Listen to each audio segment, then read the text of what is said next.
everyone, welcome to my channel. Here on the Sheenapreneur channel, I share information about government contracting, veteran business content, and other business tips. What's going on, everyone? It is Sheena, aka Sheenapreneur, your favorite veteran, and I have like a super special guest. I've been laughing since we started our pre-call call, and I was like, wait, we gotta say this for the people. Like, this man is really a titan, a for real titan in these government contracting streets. And everybody that's on my IG, who was on YouTube, they were like, oh my goodness, you're about to do an interview with him? I'm there, right? Like, y'all know him. Like, needs no introduction. I'm gonna let him introduce himself. But Hamza is in the building, so go ahead and introduce yourself. Yes, my name is Hamza Sabree, CEO and founder of GovConNOW, world-class government contracting consulting firm where we literally help small businesses win big government contracts. And I'm excited to be here with Sheena. Thank you for inviting me. Yeah. And you know I love talking government contracting. Yes, he do. And if you ever sat on one of his Instagram lives, you know. If you know, you know. He really loves talking about government contracting, like in his spare time. That's when you know you really do this for real. He is so dedicated to his brand. What's your dog's name? Global. Look, that's when you know it's real. You're like, look, the kids, the dogs, everybody gonna be tied to this brand, right? So I love that. That's why I knew that he would be an excellent candidate, if you will, for like someone who's really understands government contracting, study the art of government contracting, and like eat, sleep, breathe this stuff every single day. So I was like, before you say another word, we're gonna go live right now. So with that being said, tell us more about your business. I know you said consulting, but did you just go straight into consulting, or did you have some businesses leading up to that? Yeah, I started off consulting. I started off consulting in government contracting. Like, I was literally procuring contracts for other businesses. So how I got into government contracting was I was working with a construction company that specialized in asbestos abatement, mold, lead removal. And I was allowed to work with that company. When I got hired, through my resume, I kind of, put a little razzle dazzle on it. Saying that I was, have engineer degree and no project management and all that. I didn't know any of that stuff. I was trying to, spread my wings and learn something new. But I always had a nick for this construction, demolition. Wow. Just going by, seeing those excavators and them bulldozers knock stuff down. I was like, damn, people get paid a lot of money to knock something down. So me landing that job, working with that company, the owner of the company told me that they did 100% of their business with the government. So they stacked 2,038 pages of the FAR, Federal Acquisition Regulation. They stacked it on the table, said, okay, you got to learn, you got to study this. How many pages? It's 2,038 pages. I didn't even know how many pages. That's how far away from the FAR I am, because I knew it was a lot of pages, but I didn't even know how many pages. So they said, read this. Yeah, so I'm grateful though, because I learned government contracting from where it arrived from the FAR, from those laws. And I start understanding different strategies and different, I would say, loopholes or different FAR clauses that help small businesses secure government contracts. And within me working with that company, probably like the first 10 months, I procured over $1.6 million. Ooh, so that department alone, but there was a demolition for construction, but it had an asbestos abatement department. So that apartment alone, before I came to that company, that previous year, they grossed $600,000 for the asbestos abatement. So when I came in within 12 months, actually it was 10 months, I did 1.6. Another million in less than a year. Like, that's what I'm talking about. In asbestos abatement, just purely that. Wow. On state, city, county, and federal level. So then I start understanding like the process of procuring government contracts, I said, okay, I could do this for myself if I'm making money for this other company. So within 6 months, I renegotiated my whole payout. So I was getting a salary, right? Plus a percentage of the contract value. That's how you do it. See, So that's what you do. That's what you do. That's dope. And then I created a company, and I wanted them to pay me through my company name. At that time, it was called Core Structure. Wow. So from there, that's when I started identifying other businesses that I knew that I can win contracts for, and then just made it a business out of it. Like, you don't know government contracts, you don't go to school for it. You know what I mean? Right. So it's Right. only like if you know. So I was excited that I had a niche that was very special skill, and I acquired other clients and I procured contracts for them. That's back in 2014. Oh wow, 10 years ago. 2014, yeah. So I won my first government contract in 2016. But prior to that, I was just winning contracts for the clients that I had, and they paid me a percentage of the contract value. So I really started off consulting. I knew So a percentage. I knew the process to writing proposals. I knew the FAR clauses, and I had so much work under my belt for all the federal contracts I've done for businesses and state, city, county contracts I've done for my business. So I was like, what can I do? What kind of contracts can I get? And I just realized that I wanted to do something easy when I started out. Look, don't use that word. Don't you use that word, because people be like, oh, easy. But look. Yeah. So easy is relative. It's relative. It is relative, right? Exactly. Like I have I don't know, is Casino still on here? He's an accountant. He's like, it's easy. I'm like, ugh, just the thought of accounting just makes me just, ugh. And I had to take it in school. I hated it every time. But like, okay, so backing up, right? So this company basically taught you, like, we need you to do this for our company. And then you're like, look, if I'm going to be doing this, I need to get more money in the work that I do with you guys. And then also you're like, well, most people don't understand the FAR, especially way back then, like us who started way back then, you know, no one even really talked about government contracting like that. So like, how were people finding you? Were you going out finding people or? Oh, no. I got a pretty strong network. I come from a big community, Islamic community here in Atlanta. So I know a lot of business owners, you know, and entrepreneurs. So I just went to the business owners that I knew how to secure government contracts for. Got it. It was janitorial service company, of course, a construction, executive limousine.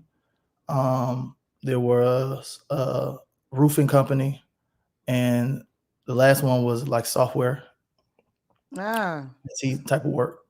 So go ahead. But were these all federal, like the ones that you said they were all mixed, or they were all federal at this time? These were the clients, what type of businesses they have, and I secure federal work for them. Gotcha. Okay, so you hadn't even gotten into the local side yet. No, okay. I done local for that's his abatement company, tons of work. Oh, okay. So you knew about local, but you just the ones that you were securing, I guess, since you then read 2,000 pages, you're like, well, I can secure federal contract. I don't discriminate when it comes to government contracting, like federal, state, local. It's all coming from the same source. You know what I mean? Please tell them. But for as when I got my first government contract was a local government contract. I just went into my own backyard and I identified that I wanted to sell products. Why did I want to sell products? I'm gonna break this down. This is my process of thinking of why I chose to sell products and not go into services. Because one, with products, you understand the valuation of award criteria is off of who has the lowest acceptable price or who presents the best value, right? So it's purely off of just pricing. So you can be new into this industry, you can be new into this, and then you can literally, just secure a government contract, being a 30-day-old LLC. You know what I mean? Right. Because that's the valuation to go off of. On service-based type of contracts, they go off of valuation on experience, maybe references, maybe past performance, things of that nature. And then especially when it comes into set local government contracts, they may even ask for tax returns, or they may even ask for bonding, depending on that. So I just looked at it as, okay, selling products is very simple process, and evaluation is pretty much off of price itself, right? So it's easy entry for me to start off and get my feet wet and generate some money. So my first government contract that I won for myself was actually the first proposal that I ever submitted in for myself. That's what I'm talking about. So cheers to that. The contract was for a Clayton County Public School System for supplies, janitorial supplies. So the thing about it is that my total bid, my proposal that I submitted in was 1.3 million, right? But I didn't get awarded the whole 1.3 because the way they evaluated the contract, or they awarded the contract, was off of line item. So whoever had the best price based off of the line item. So my whole bid total for all the products was like 1.3. But I got certain line items out of that, which was rat traps, paper towels, and tissue. So it totaled out to about 6 figures. And that contract was not a one-time purchase. This is what they were purchasing over a course of 4 years. Wow. So first government contract was a 4-year contract. With products. With products. 3 products: tissue, paper towels, and rat traps. Okay, wait, pause. So which kind of rat trap? Is the sticky traps, the humane ones, or was it the one that slam on? The blue one. Okay. Blue.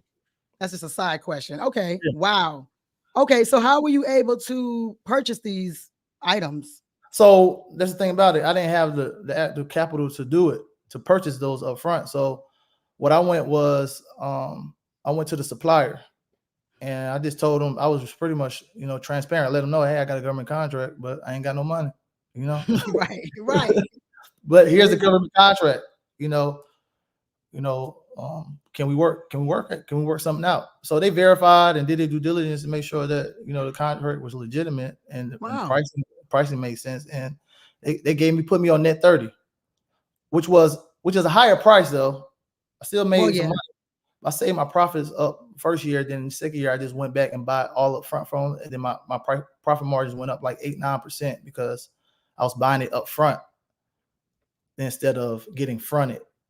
Right. Deliver it to it. So the way the government work is that they'll put a purchase order in for maybe 100 cases of paper towels. All right. And I have to deliver that in 7 days. So I take that purchase order, that PO, and I give it to my supplier, and my supplier fulfills it. Then I submit an invoice in. Are they also drop shipping? I don't want to use the term word, Lord, let me not use the wrong word. Were they also delivering the products? Yeah, they handle all the shipping and everything. So you all I was doing pushing paperwork. That's it. I didn't even see a tissue. I see a rat trap. I never actually delivered it. None of that stuff. You'd have to rent a Penske truck and go pick it up and put it and then get it with your shirt on and drive it to the location. That's too much work for me.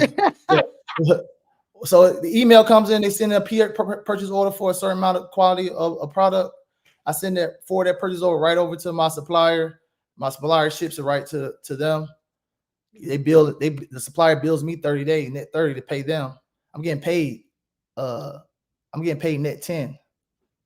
Did you work that into your contract? Like the net 10, or they just paid you in 10 days without you even? Well, when you build a relationship with your local government agencies, they're not trying to hold your money for 30 days. If you deliver the product or you did a service, they'll have you check that following Friday. So if I deliver something, I got a PO on Monday and they ask for or I got a PO on Monday and then I delivered it on Wednesday, then I could pick up my check that same Friday. That's why I be trying to tell people about local, because I had a local contract that I asked them to pay me every 2 weeks, which is crazy. They said yes. And the advance I got was a local contract too. Like that's one of the things, like you said, in your backyard, you have sometimes a personal relationship with these people. You might go out, see them at the damn restaurant somewhere. Correct. And in federal, your contracting officer could be in Utah and you're in Atlanta. So that is a really, really good point. And be friends with the accounts payable people.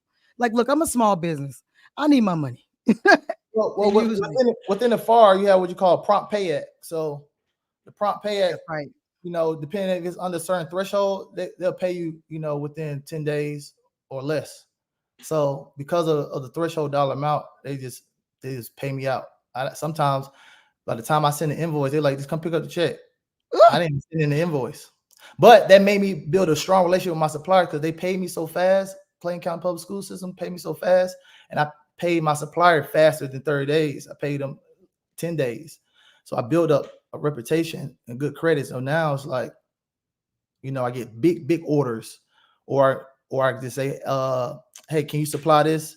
And I can pay y'all in 30 days. And it'd be a big line, like 200,000, 300,000 worth of product. So that allowed me to build a strong relationship with my suppliers, being able to pay fast. People love to get paid fast. Hell yeah, don't we? Yes, absolutely, 1,000%. Okay, so when you started with them, and you're like, look, I don't have the money.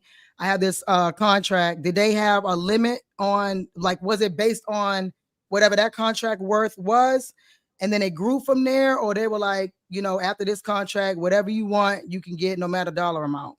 Yeah, pretty whatever much. you want. We rocked together for 4 years, you know. Okay, from the beginning. From the beginning. So from there, it was like they start putting me in different circles with other suppliers and manufacturers where I was able to get new products. Yeah. So it expanded me to where I was selling more than tissue, paper towels, and rat traps. But it's as simple as it was, though.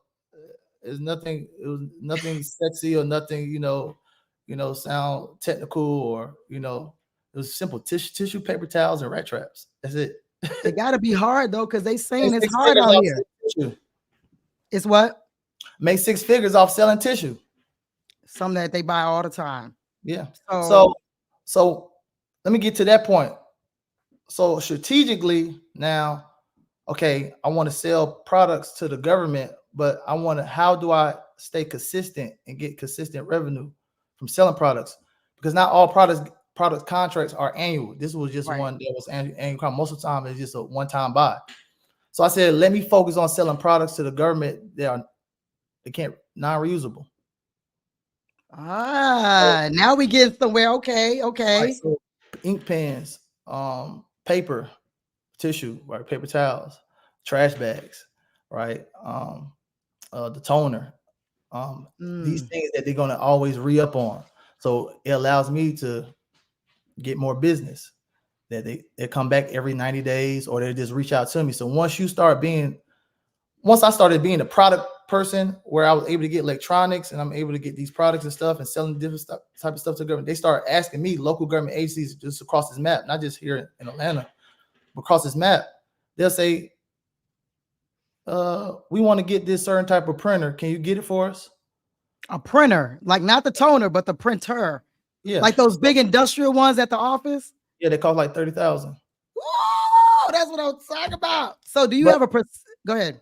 But they allow me to, it's not stuff that they putting out for bid. It's like a relationship now. So if it's under a certain dollar amount, that's where the NoBid contracts come in. So most of like all my state city contracts that I sell products to, I not bid for those.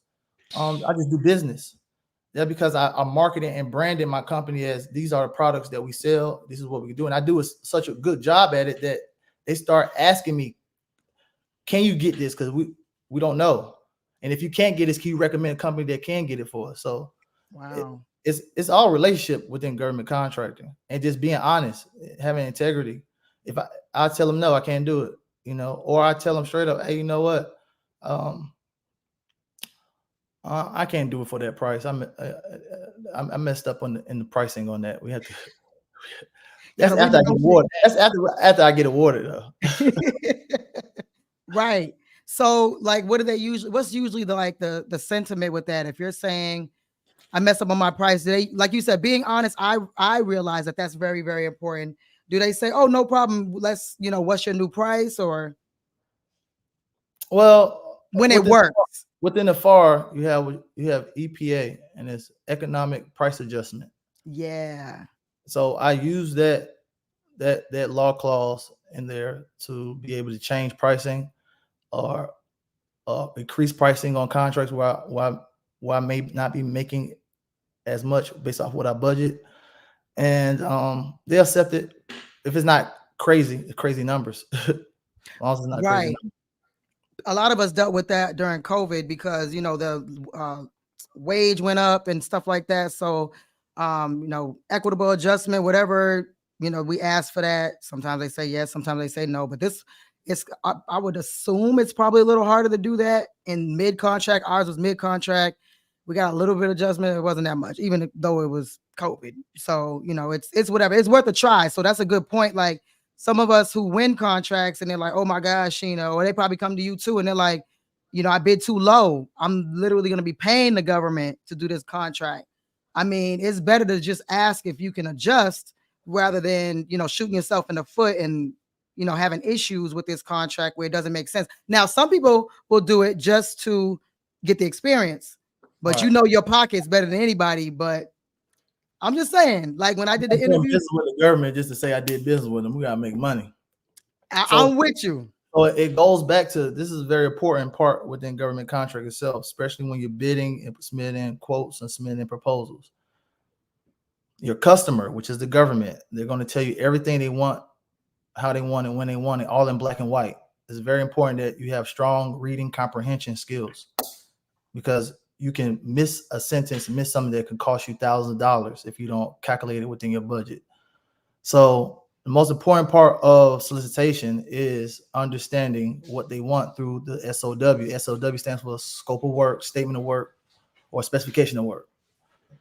That's your customer, which is the government. That's all they are, is a customer. That's them breaking down, saying what we're trying to buy, what we're trying to get service, and breaking it all the way down to you. You have to read that, understand it. And also you want to understand the license, insurance requirements, all those stuff, because it all goes into your costs. If you don't like reading government contract not for you. If you don't like reading, it's contracts. Contracts and number paperwork. Please say that louder for the people in the front and the back. It's number paperwork. So I'm a paperwork type of person. You know, all deals in business itself it starts off with contracts, start off with paperwork. You know, it's always in the black and white. And within government contract itself, it's like we always want to look for opportunity. I want opportunity. How can I make more money, or what opportunities can I get to increase my revenue? Government contracting does it. It does. You all that's listening right now, you're probably, if I'm not mistaken, because I'm always thinking of how to make more money too. You're probably thinking about, you know, how can I get opportunity to make some money? The government contract, the opportunity never end. Facts. So I get addicted to it, because it's like every day I can read a solicitation, you know, that can change my life, that can take care of my family, take care of responsibilities.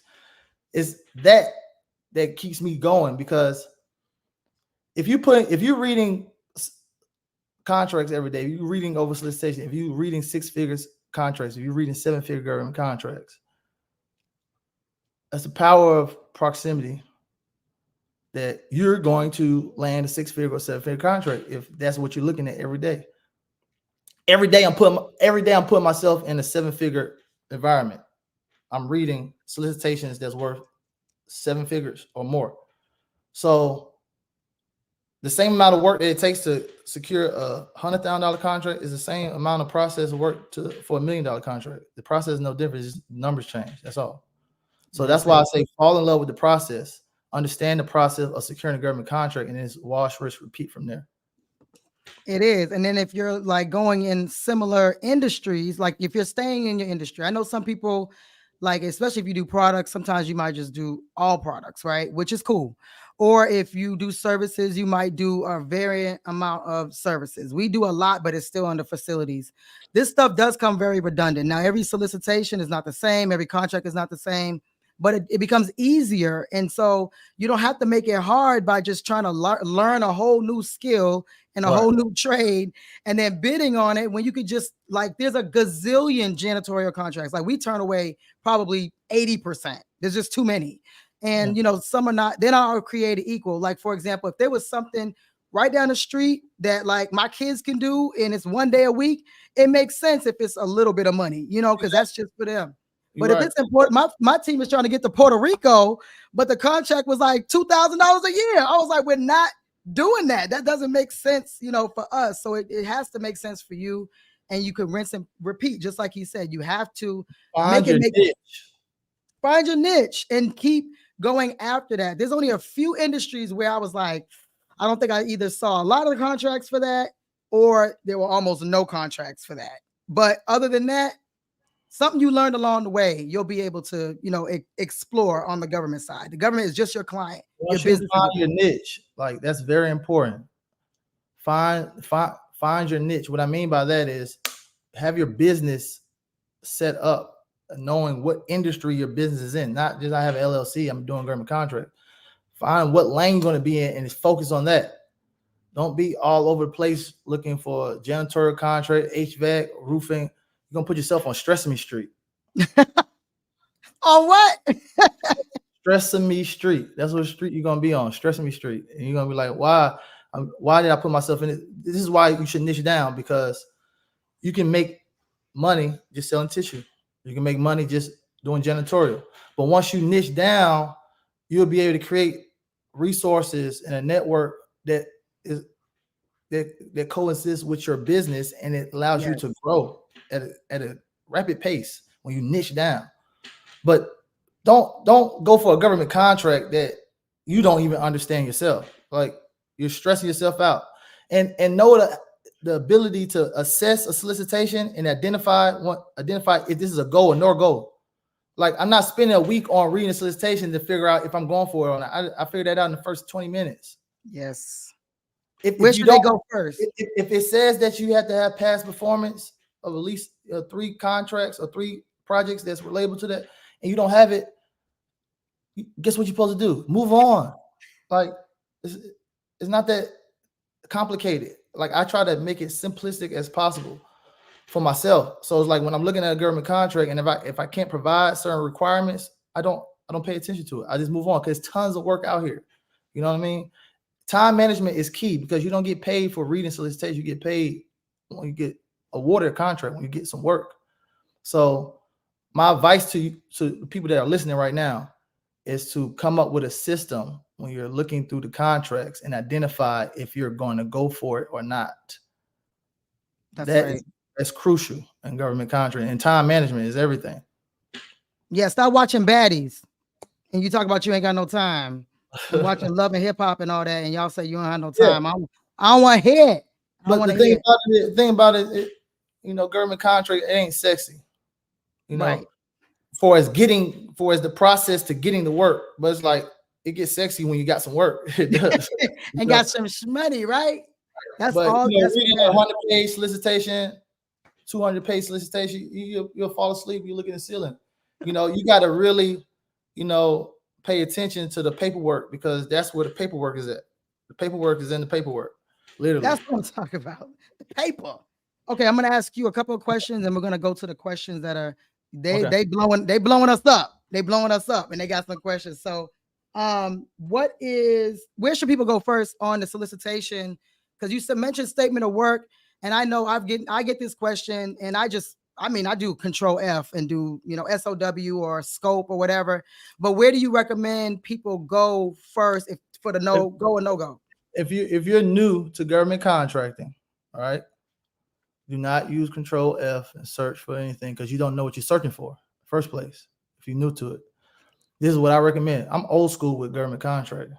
All right, I know I'm young, but old school. You old head for real. Yeah. So I advise you all to read your first 20 contracts. Read every last page, beginning to end.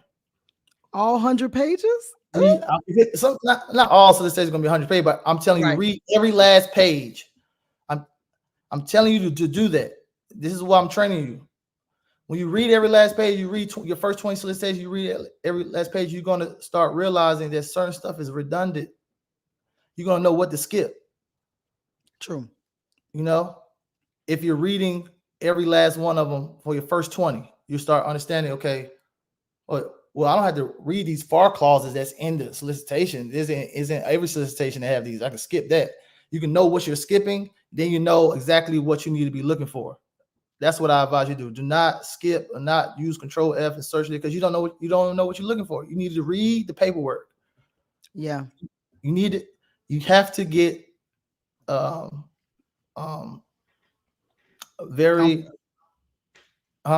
I was gonna say comfortable with being uncomfortable. That's what I was about to say. You got to get comfortable with reading, like, Yeah. and understanding the language that's in the solicitation. If you don't understand the word, bring out a dictionary. Yo, That's what I had to do. And that kills me because people ask me what a word means. I'm like, you got Google, right? Like you put your phone down and then you'll be like, oh, let me ask Sheena. Like, no, just Google it. Like there's nothing new under the sun. It's not Greek, it's not Latin. You may have never heard the word before or used in that context, but you can just like, and y'all got AI. I don't want to hear nothing. When we started, there was no AI. We were building stuff from scratch. Right. So you got AI to tell you. Stay curious. That's how you get to the end goal. You stay curious. Yeah. You know, you get a curious mind, you're always going to get to your destination. So, you know, always ask, oh, why is this? Or what does this mean? Oh, well, who can do that? Let me do some research. It's always going to allow you to grow. And that's the most important part that I used in government contracting was keeping my mind fresh, like stay curious, ask questions. There's nothing wrong with asking government contracting officer questions or just doing research and just reading. Like you're gonna learn as you work. This space of government contract is like you get your experience from actually doing the work. Yes. Not from, you know, you can read the FAR. I'm not telling you to read the FAR. I just did that. I was crazy enough to read it, study it, and stuff like that. Right. And you take a class or anything, or it's not, oh, I'm a beginner, and it's the same stuff you're gonna learn, whether you're beginner, intermediate, it's the same information. You got to apply it. That's how you get experience. Because I could tell you stuff that within a contract, but every contract's not the same. Right. That's why it's important for to read and just apply. Just go through the steps. Even if, because I did this too. I would fake bid on contracts. Go through the exercise, right? It's all practice. Yeah. That's great advice. Go through the process of filling out the paperwork, not submitting it in, but then understanding the valuation awards, or when it come out, tabulation report, and to see, you know, how I did. Just get yourself comfortable. Anything you do new, anything you're doing new, you're gonna feel nervous. You're gonna feel, you know, the type of feeling like, oh, I'm doing something wrong. You're gonna do something wrong. You're gonna F up. Okay, it's inevitable. You're gonna mess up. Okay, in business and life itself, it comes with the territory. So don't be afraid to fail or make a mistake, because that's where you grow and that's where you learn. That's right. No, that's 1,000%. It's all practice, right? And then even if you become in this industry for a long time, you still can mess up. There's no difference, you know, and you can be bidding on the same type of stuff. I missed a whole line item that we had to do for janitorial. They needed us to do the carpets, and it was like a $40,000 difference. I was like, oh shit. Okay, we can't do it. There's no way we could do it for that price. Period. It's not happening. Sorry, do whatever you need to do. We may not be able to work with you ever again. And I slept real good that night because I'm like, no way. I'm not gonna like just kill myself to get this new contract when I know that we can't do it for that price. So move on. It's not that serious. Nobody's gonna come beat you up. Nobody's coming to beat you up. The contract analysis, that's what I call it. When you analysis paralysis. When you're analyzing an opportunity and identifying if you're going to go for it or not. With me, I create a checklist book for myself. I actually give it to my people in the community, but I created a checklist for myself, a bid workbook, to where that I check out these things, and if it comes to where that, okay, all right, this I can't fill out this, I can't check this off. Oh, it's no go. Move on next. That's right. We do that too when it comes to like general contractor's license. It's not always required here in Georgia, so we just choose not to do it. Probably like 5% of the contracts we go after requires a general contractor's license. Don't need it. Not worried about it. Same thing with bonding at first, because we was you don't got the bonding. Why you worry about bonding? You know, I don't have bonding. I don't have bonding. I don't plan on getting bonding.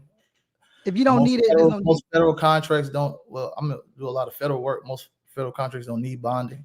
I heard that. Construction, high level engineering type of contracts, but for the most part, no bonding for federal. For state, city, county, they put bonding. They put these type of things and barriers to weed out the real from the fake. That's a fact. And you know, a lot of you guys, like you said, read it, because sometimes it will say that the insurance is required upon award. And so you guys are going out getting workers' comp or whatever, and you ain't won nothing. You don't have to submit in no assurance with no contract, with no bid. You don't have to submit it. They telling you what the requirements are for once the job starts, but you don't have to submit in any assurance or workers' comp. They'll worry about that after you get awarded. Yes. And we asked them to waive it, like, especially with commercial auto. I'm like, I don't have commercial vehicles, so waive that shit. And they always waive it. I haven't gotten to know yet. And some people may have commercial vehicles, but if everyone's driving their own car, what is this for? And I asked them to waive it way before it even, way before it's even the deadline. And they usually like, oh, because it's copy and paste. They just take it from one county to another county or whatever. And they don't even know whether someone needs it or not. They just copy and paste it. Most of all of our work is outsourced anyway. We outsource the work, about 90% of work. So if they're asking for assurance, I just make sure that my subcontractor or whatever company I'm hiring, they have the assurance, and then they add me on there as a holder. Boom. That was one of the questions a little bit further down too. So you got your answer. I forgot who it was, but let me get to some of these. Okay. Shout out to Nightway. Thank you so much. Always a huge supporter. Let's see. So some of these are going to be related to what we said. So yeah, let's go, KF. Salute back to you. Is it LaRon? Uh-oh, look, finally the GOAT. I got him on the channel, y'all. I got him on the channel. I'm not no GOAT, man. He the GOAT. Stop. He the GOAT. I'm black sheep. No. I think, look, most business owners, look, if you were a black sheep in your family, put black sheep in the comments, because I think most business owners were so rogue, because most of the people either don't work or they work a 9 to 5, and they're like, why are you doing this thing 24/7 instead of this nice 9 to 5? We the black sheep, we the rogateers in our families usually. Good evening, Aaron. Andrew, always a supporter. Thank you so much. I appreciate you. CO the man said, what's up, Hamza? Truck and hustle. You know him? Yeah. Love it. Love it. Marcus, if you're still on, thank you. Always a supporter as well. Rico Vaughn, Teamer, the two triple OGs, you know what I'm saying? Triple OG. That made me start my government contracting company. I love it. That's amazing. That's what I like to hear. Okay. Yeah, no. Listen, is it for Breen? No, ain't no easy. If you're a business owner, ain't no easy, but there's easier processes. And he gave you a whole bunch of them. Okay. Once you got process systems down pat, it makes everything flow better. And you got SOPs, you got standard operating procedures. When you start, document your process, document everything that you're doing with your business.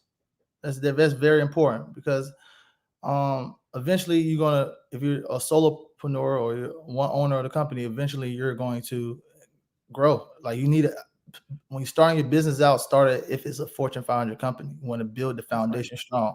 So you want to document the process. That's something that I didn't do when I got into my own business, and I had to go back and clean up a lot of stuff from not documenting the process and having processes laid out and standard procedures.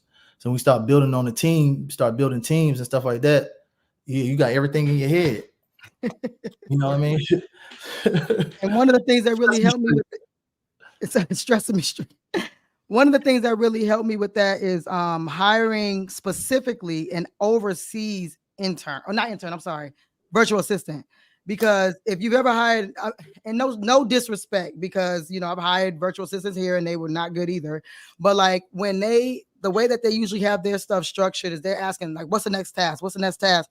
And so sometimes you're so busy answering the questions from the virtual assistant that you can't even get your own work done. So it's kind of like counterproductive. So that made me say, how can I get them at least 3 to 4 weeks worth of tasks and write it all out so they can have that? And that's part of documenting the process. Like, how can I explain it so easy that my kids could do it? My daughter worked with me when she was 14, and she was probably one of the best assistants I've ever had, because she just did what I told her to do. It was just like, oh, fill this out. Okay, here it is. I was like, dang, you putting these other people to shame. But the same thing with someone where there might be like a little language barrier where you got to explain it very, very elementary for you to understand, for you to be able to explain, for them to be able to understand, and to give you a good product back. So that is a very, very good piece of advice. Document. If you believe in your stuff, like, treat it like it's going to be around for forever. So you document. Don't feel like, well, I'm just starting, I'm not going to document. No, like you said, you want to make the same kind of money Hamza's making, but then you don't want to act like you a big company. Like, stop. Okay, we got a lot of comments, so let me get through this. Two favorite people. Okay, is it Sig's finest? Something like that. Sig's finest. Thank you. Okay, Nabon Moore. Thank you. I appreciate you. Got two. I appreciate it. My guy and my gal, the goats. I appreciate you. Yes. Okay, so he had a question too. What was the margin on your first contract? 20%. 20%. That's actually really good. That's good. Great. But then the next year it went to 29. Ooh, that's why you said 8 to 9% increase, because you were able to. And then the third year it went up 31. So, you know, when you're selling products, and it was a 4-year contract, you know, things happen in the economy where the cost of materials and the cost of shipping and tariff rates and stuff like that was all jacked up. So I was able to change pricing and make a little bit more, but initially it was 20%. I was going to ask, like, so, you know, some of you all that filled out like 3, 4, and 5 year contracts, and it says how much is it for each year. A lot of people that win end up just having the same price for 5 years, where we know it's impossible for that price. But don't use what I tell you what my margin is and say that's what you're going to add on top of yours. Like that's not the smartest idea. All right. This is, I was selling paper towels, tissue. I just got to be clear. I was selling paper towels, tissue, and rat traps. Okay. Other contracts where I'm making 100%, 200%, some contracts 10%. You know, when you're selling furniture, the margins is crazy with furniture. But anyway, I didn't know that. Don't take my margins as that's the number that you're supposed to add on top for yours, because every cost in every industry is totally different. That's why you got to calculate this stuff up. That's why I said when you niche down, you're gonna know your cost. That's right. Like I know everything about tissue. Like you can't tell me what 1-ply, 2-ply is certain type of tissue for schools, certain type of tissue for courthouse, certain type of tissue for federal buildings. 500 sheets a roll, 250 sheets a roll, jumbo rolls. Like, you know, it's the tissue man. Hey man. And it's just tissue. That's what I'm saying. Y'all be like, I got this invention. I'm like, okay, that's cool. Like, but if we were to say, okay, if we were to say something easy, it's something that you either already do. Like if you speak 5 languages, go after an interpreter contract. Like if you do that, I hope everybody uses tissue in some form of fashion. Well, some people say, I ain't mean to cut you off, Sheena. Go ahead. Some people say, you know, I'm gonna sell products. Okay, what product? Because it's over 1 million plus different products out here. Like you gotta get specific down to it. You see how I told you I sold products, and I told you the products that I sold. Like that was it. It wasn't all the products. So when people say, "Oh, I'm selling products," I'd be like, "You're gonna be on Stressing Me Street because you're gonna be looking at all these different products and seeing how you can source them, find you your niche, and then find you your source, your manufacturer, your distributors, your suppliers. Then on the products that you want to sell, build that up. So when your customer, the government, was wanting to acquire these things, want to purchase things, you already have your ducks in a row. How you gonna do the logistics?" So speaking of that, do you use DLA at all, or have you used DLA? Yeah. Do you like actually, huh? Do you like DLA? You were like, yeah. No, I don't. I don't like DLA. But but I do like the opportunities that DLA has. But their site is so dinosaur. It's ratchet. It's so ratchet. Oh my God. It's like the opportunities is all on there, but you be on Stress Me Street trying to identify them, you know. But not a ratchet website. Yeah, but it's true. The process. I think it's still 1932 website. You know, before the internet came out, they were raggedy. But a lot of supplies and products under 250,000 get bought off of DLA. Right. So I mean, if it works for you, because of course, you know, I interviewed Day. He's like the DLA titan, if you will, and there's a lot of people who follow his practices. And it may or may not work. But like I always say as well, just like you said, you could do products on the local side. You could do products on the federal side. So don't just say, oh, if I want to do products, the only way to do it is DLA. That's absolutely clearly not true. He just gave you several examples. Pick a customer and work with them. Like, it's so many different government agencies. For me, I try to stay with U.S. Army. Most of my business come from U.S. Army when it comes to facility management, janitorial, cleaning, or linen services. It's going to be U.S. Army. That's it.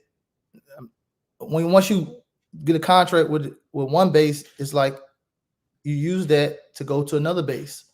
Then go to another base. It's U.S. Army is all of America. Everywhere. Bases, every city, every state across this map. So when you think of government agencies, you know, I identify a customer that I want to do business with within the government agency and just focus on that. Yeah, and there's a lot of U.S. Army. I didn't mean to cut you off again, Sheena. No, go ahead. The U.S. Army spends about $60 billion a year. With a B. With a B, and it's the biggest force. So, you know, compared to the other Air Force, Navy, it's the biggest force. So obviously, and anybody that was in the Army, you know, we spent a lot of money. There'll be stuff sitting in the contracts for years. They ain't never been open. So that's very legit. I know on being on the other side. So shout out to Mikey. Thank you so much for the super chat, super sticker. I appreciate you tremendously. Shout out to Shannon. Thank you so much. Let's see. Come with she. Do you know anything about office space leasing? Yeah. So. Oh, tell us. I can never understand. Like, I can't get it. Like, it won't stay in my mind. I don't understand it. So, it's in the field of real estate, right? So, understanding that governments don't buy their buildings, they don't own the buildings, they do long-term leases on them, 15, 20, 30 years. So the way it works is that the government may look for a building. They may say, we want a 40,000 square foot building in this region here with this many offices, this many bathrooms. Can you identify it, you know, source it, and provide us the cost per square foot? So most people think that, you know, you got to have some type of license or some type of permit for it. But the ones that I've seen and ones that I know I have a friend that actually got a contract like that. She's a real estate broker, and that's one of the requirements is of being a real estate broker, not a real estate agent. Or no one, right? Yeah. So it's very not hard to get into leasing. You're just brokering the deal. So if you find a building, you know, that meets with the requirements of what the government is looking for, and the owner wants, you know, let's just say, hypothetically speaking, $15,000 a month lease on the building, and you know, you marked it up to 20 and you submitted it into the government. Now you got $5,000 coming in every month for the next 15 years. Because that's normally what those leases would be like. They'd be like 10, 15, 20-year leases, 30-year leases too. So me as a regular person, I'm not a broker, not an agent, nothing, right? And I want to do that. I want to rent office spaces to the government. So number one, I need to either become a broker or get a broker friend, right? Right. And then every contract is not the same on leases, because sometimes they'll say that, you know, you must be the owner of the building. There you go. It's a way to go around that too. Okay, how we go? Okay, let me get this clarified, and I want to know how we go around it. Okay. So boom, I'm a broker. I become one, or I got a friend that's a broker, and then with the government, I just ask the owner or tell the owner, I got this contract. How much are you willing to lease your space for? And then I take that contract and I submit it to a solicitation, whatever, that bid, submit it to the government as the broker. That's it for that. You're the contractor. Yeah. Mm-hmm. Gotcha. Yes. Boom. Easy like that. Okay. And then I add whatever mine is on top. But then you're saying if it's saying specifically you must be the owner of the building, but I ain't the owner of the building, so we want to get around that. What do we do with that? You just get a writer's possession contract with the owner for like how long the solicitation is for. So it could be 30 days, 90 days. So you have ownership rights over that property for that time period. I wish I had one of them clappers. Okay, so I need temporary ownership, and there's a document called It's a right of possession contract. So it's a agreement saying that you have ownership or have legal rights over this property for this duration period of time. Sometimes you have to put down like a consideration. A consideration could be like $1,000, $1,500, something like that. But most of the times, if you're working on getting a contract, they know that this is the process of doing this, so they won't charge you for that. It's just for you to have your paperwork together so you can submit in that bid. If they ask me about you must be the owner, then you just show that documentation. That's suffice. So once that 30 days expires, like, because I'm the one that was awarded the contract, right? Even though it's asking for the owner. Yeah, you just don't have to submit the bid in so it can be received as responsive. So your bid is received correctly, because you have to be the owner. You just putting that paperwork in there showing that you have rights over the building. I'm picking up what you're putting down. I get it now. Okay. Got it. Okay. Got it. Right of possession contract can be for 30 to 60 days. I do 90 days, just long enough for it to go get a award or something like that. I never did a leasing contract before, but I just know the process. Have a few friends that are doing well off that one contract. Because I didn't understand it. I'm like, how you do this when you're not the owner? I used to do wholesaling, and woo, that was stressful. So I thought it was like the same. You got a 20-year leasing contract. She hasn't done any work for 20. Well, you ain't gonna have to do no work. It's like clockwork. I definitely need to reevaluate that. Revisit. It's so much stuff out there. You know what I mean? I do what works best for me and what I understand, like the back of my hand. Right. That's what you're supposed to do. Because and if you figure it out, you're like, you know what? I think I'm okay with doing this. So I totally agree. So Sadat Gariba, I be messing up y'all's name. I'm sorry. Gariba said, the GOAT that made me fall in love with business and government contracting just started venturing into that space. Keep up the great motivation. Pretty sure he's talking about you. He's talking about you. You the GOAT.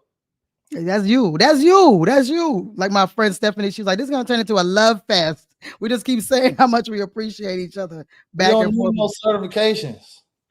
Wait, don't be fussing at them yet. Okay, look. I'm just saying, people put those barriers out there like you need certifications to do business with the government. No, you don't. Now, when it comes to local, you get your MBE, your minority owned, but that's still not a requirement. It's not mandated. Certifications is just icing on the cake. It's an accessory. It's a tool to use to help you make more money, get you in different rooms because of your social economical group status, whether it's women owned, minority owned, veteran owned, etc. So you don't need certifications to secure government contract or do business with the government because of the FAR, right? Federal Acquisition Regulation. It states that 23% of funds are set aside for small business. It didn't say small minority business, small women owned, this small business. That's it. So what is small business under FAR? Small business under FAR in most net codes is having less than 49 employees and or generating under $25 million a year. So if you fall up under that criteria, then you are a small business.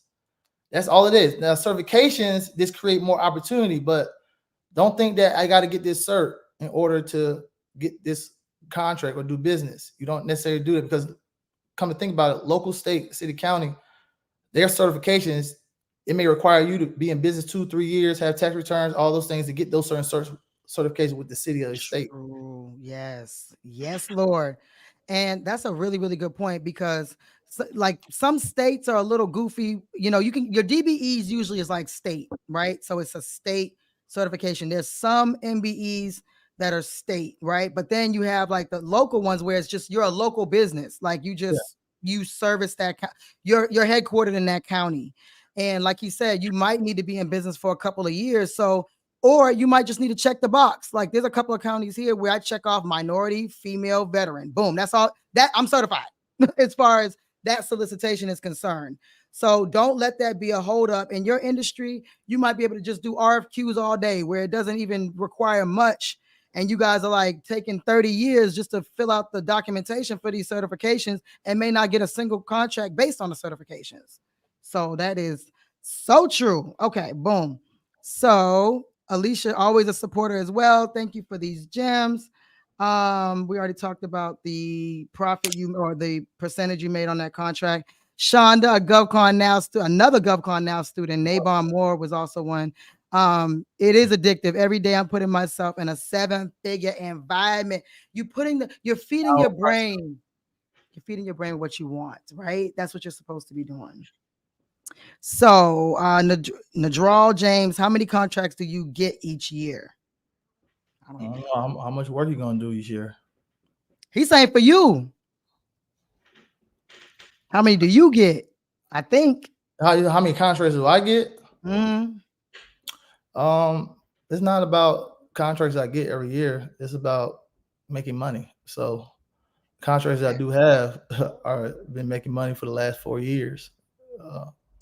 Talk your shit. That's right.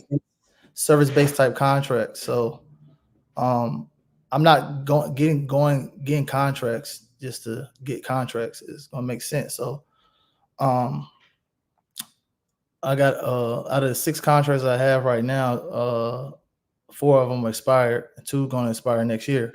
So then that's when I focus on getting some more work. That's what we're working on now. So it's not a numbers game. Government contract is not a numbers game. It's not how many contracts you get every year. Shoot, it's about getting the right contracts that make sense and that make money and move forward. But I can't put a number on them. We get POs all the time. Right. City can't say it's like 50, 60 to 100, Talk your shit. And that's just fourth quarter. That's just fourth quarter. Like when it comes to low-hanging fruit, I built a system years ago to where that work still is the micro purchases and the thresholds under 100,000. That stuff just comes through the email box. Here's a PO or here's a request for quote. Can you give us a price real quick? Then they push out a PO. So it's business at the end of the day. I really don't count the contract. I just try to do as many transactions as possible. That's what it is. Yes, I love that, and that is such a good point because 2 things about that. With certain contracts, it might be like set up like an IDIQ, right? So you might win $100 million contract, and people are like, oh, I want $100 million contract, and then you never ever get issued a PO out of that. It could be a $750,000 contract that's set up like an IDIQ where there's multiple vendors. They may not ever call you. Or they might call you for those type of contracts. I understand. Sometimes they could be great. The contracts that I get is real work, and we're gonna make money. That's right. Like the IDIQs is great if you're already in the space and you have built a solid foundation. But if you're new to government contract, I wouldn't recommend going for IDIQs because it's nothing guaranteed of an IDIQ. That's a fact. That's definitely a fact. The trustworthy landscape. We're in the 4th quarter. If I quote and I got for gloves is 30,000. How much should I put on top for profit? I don't know. I knew you were gonna say that. I don't know. You should probably do your research. Like I'll be just straight up, capping if I tell you how much to put on top. What kind of gloves? What kind of gloves are there? The nitrile gloves, latex, hospital gloves. You just said gloves. It's 30,000. How much? Powder, no powder. All right. You need to identify what is the wholesale cost and what is the retail cost. And that difference is your margins. Then you need to identify, after you identify that the wholesale cost, what you got it for, and what it goes for retail, and then that difference is your margins. Then you need to identify, okay, how many of the gloves do they want? And then say how much of that profit margins that you want to make off of the gloves. Because they want 1 million gloves, then you know that you're gonna, if you mark it up 50 cents, you feel what I'm saying? But don't quote me on it. I'm just hypothetically speaking. I don't like to give any type of advice when it comes to pricing because it's limited information. And if you ask me how much you need to put on here, and then I tell you 20%, and then you submit it in, you underbid yourself, you're gonna blame me. No. They're gonna come straight for you. Right. For you. I don't know. I can't even answer that question, not knowing all of the information. And then once you give me the information, I'm gonna have to research. Right. That's why it's find your niche. Find your niche. If gloves your niche, you should know how much money you're supposed to be making. And that's not just to call y'all out, but these are the questions I'm sure he gets. I get these questions like every day, multiple times a day. And you guys get mad at someone like me who I'm like, how the hell do I know? Like, there's so many variables. Like, do they need to deliver it in tomorrow? Like, is it delivered over time? There's really so many factors. Just if you take the government contracting piece out of it and just pretend like you're going to get it for an event for your family or for your family in general, that's the type of mindset you need to have. Right. It's the same thing. Like, the only thing next is you're adding, I don't mind making $5,000 off of this if I don't have to do any work but to submit this bid and submit an invoice. I'll make $2,000 if you're not doing any work. Like, what makes sense to you? And then you learn after the bid tabulation. You mentioned that earlier. The bid tabulation comes out, or and other people were like way higher, and you won because you were super low. And you're like, oh shoot, next time if I bid on gloves, and I'll have more information. And it's very important to know your niche, because you're saying that you got a quote for gloves. How do you know if your quote is even worthy of entertaining? If you don't even know, like, you just gonna get a quote for gloves, they could have gave retail for it. Do you have a wholesaler account with this vendor or supplier? Do you have any type of a partnership with them? That plays a big factor into pricing. So when you get a quote from somebody, don't think that that's like the wholesale price. They could be telling you retail, especially if you don't have no relationships. That's why it's very important to become, authorized resellers or wholesale account, these suppliers, distributors, and stuff like that. Because if you just calling Walmart to get a quote on some gloves, you're gonna pay retail. You know what I'm saying? So it's very important to get discount pricing and get wholesale pricing. You need to have your business together and set up those accounts with those suppliers, those vendors, distributors, manufacturers out the gate. Because and you were saying that you were able to do it, kind of on the fly.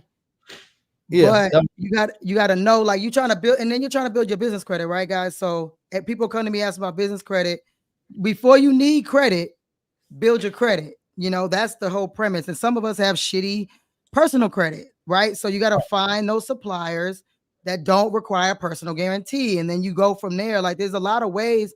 Don't just get stopped. Google is your friend. Like, you can ask Hamza, you can ask me, but a lot of times people come to me like, look, I watched a couple of your videos, couple of whoever's videos, and I just went for it.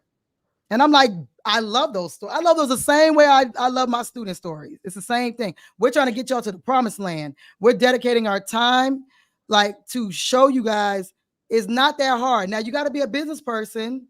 That part is hard.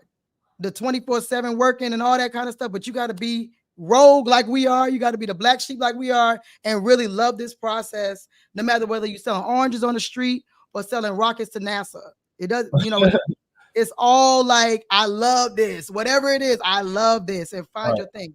Pricing killed me the first 2 years. Killed me. It was so bad. It was so embarrassing. When your price is $500,000, everybody else is $20,000. It's humbling. So I was like, okay, I need to learn pricing for everything that I'm going after, period. Right. So pricing won't be as difficult when you understand the industry you're in, understand the business that you're in. That should be at least of your worries is pricing. That's because the real work starts when you got to do the real work. Now, products can be, a lot, quote unquote, easier when you get the process down, but things can happen. The truck could break down. I mean, like, I've heard these things. The truck broke down. They delivered paper outside and it was raining. You just got to think about just the different variables, just like any other business. So shout out to Jacob's Journey, which is Stephanie. Had her on earlier this week. So many people don't like to read, but if they would just read the document, just read the damn document, okay? It will give them a better understanding. It's so simple And she's the most YOLO person I know. She's like, let's do it. I don't care. And she built a plane on the way down. That's why she's been so successful. Love, Stephanie. Appreciate you. Appreciate you. Oh, this is my old supervisor. What's up, Mark? Cannot Thank you for tuning in. Yeah. What's that? Cannot skip the process of reading in government contracting. You got to read something. You got to, and you know, it's funny when you're in school and they say, you know, or we all say, I'll never have to use this again. I will say, geometry is one of the things I had to use. Like, math, there's math involved, but you know, with us measuring square feet and stuff like that, geometry I had to use. So it's like, just go through the steps with the numbers and like you said, practice, whether you submit it or don't submit it. You got to be under that stress of it being due at a certain time, especially here in Georgia. They do a lot of paper delivery. They kind of stopped a little bit during COVID, but there's still somewhere they want you to hand deliver that thing or mail it, paper, you know, via paper. So that stress, you need that so you can see, you know, how you function and how things work, you know? Facts. PC Sanders said, what about taxes? Do you report the win as income and do you add the taxes to your bid? The government, you can't charge the government taxes. Facto. There it is. You cannot charge the government taxes. So if you're getting charged taxes for a product that you're selling, then you don't have a real wholesale account, or you're not a real supplier or vendor for that. If they're taxing you, so you need to have your business stuff so you can be tax exempt for certain things, because you can't charge the government taxes. Fact. So I mean, do that what you will. If you just got to add and your price. So I always tell people too, like if you bid on stuff, there's people like, I bid on 30 contracts, I'm not winning. I'm like, okay, ask for a debrief. And they're like, well, it's always my price. So if you feel like you can't go lower than the price that you always charge, pick a different industry. Like pick something else. Because if you feel there's no way I can do this for this price, then you absolutely need to pick something else. That will save you a lot of stress. Off of stress, what is it? Stressing me street. For sure. X Blind Royalty X. If getting started with 100,000 a year goal, is it wise recommended to have a cash reserve? If yes, a minimum. I ain't had nothing. I had a goose egg. You feel me? Look. Listen, it's a contract game, so it don't cost no money to submit in a proposal. You know, it's no type of money to secure a 7-figure government contract, 6-figure government contract. Once you got the contract, it's damn near money itself. Government contract, that is money.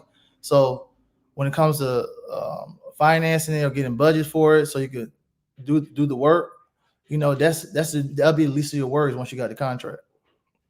Yeah. And like if you do win something and you're like, oh, I still need that answer, get a financial advisor, get an accountant that's familiar with government contracting. Okay. I interviewed my accountant. She's fantastic. You know, I mean, I always found these questions to be interesting. You're gonna have something reserved. Yeah, go ahead, reserve whatever you need to have. But right. Whatever. I just got started and fixed everything along the way. Yeah. You're never gonna have nothing perfect. You know, oh, let me have this T cross and I dot it before I start the business. It's like you're gonna miss. You still got other T's to cross and I's to dot, and you won't know that until you actually start the business. When you actually get out there, jump off the porch, and just go through the formations, you're gonna start realizing that dang. I'm more prepared when I actually started doing the work than when I just started trying to plan the business to be set up a certain type of way. You know what I mean? Does that make sense? Oh, for sure. It's like you got to do both of them simultaneously, right? You got to like build a business, but also work in it and figure things out and stop being afraid to mess up. You're gonna mess up. There's not a single business owner on the planet, even if they inherited a business, that doesn't make mistakes. It's okay. You make mistakes at your job. You make mistakes everywhere. You can leverage your government contract with invoice factoring companies, subcontractors, manufacturers, suppliers, because when they hear you got a government contract, it's almost like guaranteed money. Yeah. No, that's a fact. We use factoring. I mean, it get hard out here. You know what I'm saying? You talking about I got to pay $100,000 in 30 days. It's like, where? Yeah, so that's why there's a process to that, but I'll never spend any money out of my pocket on my contracts. My subcontractor, they front everything. That's right. We use that method. They get paid net 30. They get paid when I get paid. And and it got to be in the subcontractor agreement. Like that took a while to learn because mine was spoiled at first. Money was everywhere. When stuff started coming to a screeching halt and people start paying maybe a little late, you got to set that standard at the beginning. Like, look, it's pay when get paid, especially some of these higher price contracts. You got to make sure that they understand this is what it is. That's the whole person when you're hiring a sub, you're hiring somebody that's bigger than you. You're hiring up. You're subbing to a company that has the financial bandwidth. They have the resources. They have the tools necessary to get the job done. All right, and they have the financial bandwidth to wait 30 days to get paid net 30. So it's all about who you hire. I don't sub to a company that is the same as me. We both two peas in the pot trying to figure it out. So I always hire up with my subs. They got everything. They have the license, they have the requirements, they have the team, they have all the resources, they can get it done, and they got a financial bandwidth. And I always vet them out. That's the process when I do a sub, I'm vetting you out. Can you get paid on net 30? If you can't, now I'm not hiring you. You're not for the job. You know what I mean? So it's like the process of elimination and this is a strategy to where that, you're leveraging your contract and not putting your own money out there and risking it. I definitely did that at the beginning, because like I said, money was everywhere. And I would hire people, they may have been similar in size or maybe even a little lower, but they could wait and they did a great job. They just weren't going to do the paperwork. So I will hire like a mom and pop, if they can wait. That's really, if they do a good job and they can wait, that's really my requirements. Like everybody does theirs differently. And I'm not knocking anyone who has a specific strategy that they use. My relationships, it's like the same stuff over and over. So I got contractors that work with multiple agencies with me just over and over and over. So, it works out for us. Sean is a black sheep, y'all, just like the rest of us. So Rico, outcast of the family, baby. Yes, what I'm saying. Yes. Let's see. With Anthony, where do you find the it says the product? I don't know what that is.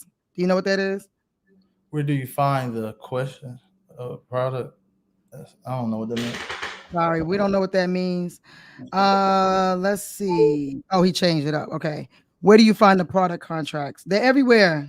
Local, DLA, that's everywhere. I think we kind of covered that. What product? See, we got about niching back down. What product? We say, where do you find product contracts? Because they're everywhere. Everywhere on all government sites, every state, city, county has their own website where they procure and they put things out that they want to purchase out as solicitations. And you have to identify what is products and what are not, or what is service. So it's about niching back down to knowing what kind of product you're trying to sell. I would say on a federal level, use usaspending.gov. You can identify what agencies buy certain type of products, how much money they spend per year. You can narrow it down that way. USA Spending, y'all. That is a great website. I go on there to look at people that I might potentially work with too.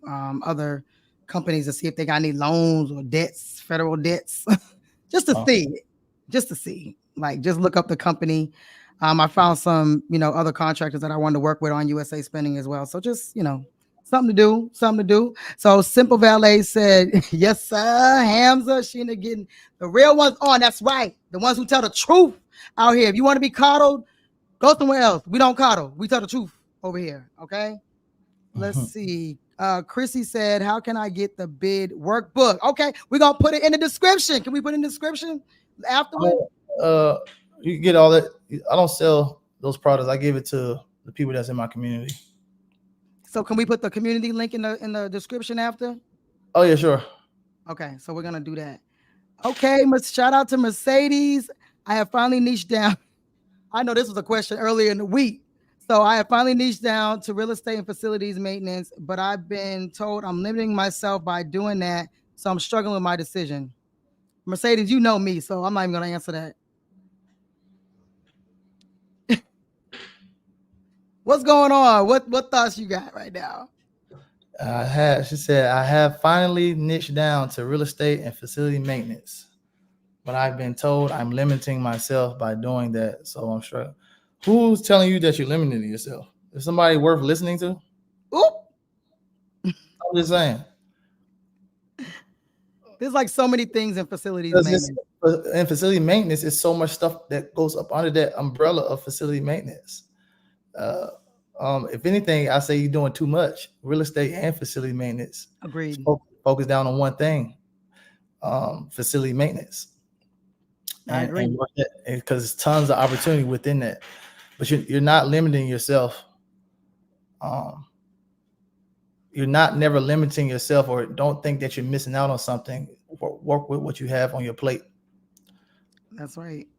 And she got like, I think, laundry contracts. I didn't even think about that, but I was like, I can do that. So, if it still kind of falls within something that you can reach out and touch somebody with the understanding that you have, I totally agree. Real estate and facility maintenance might be a bit much, to be honest. Government contract is management. Right. You gotta be a great manager. So if you can manage a project, not you do the work, can you get the work done?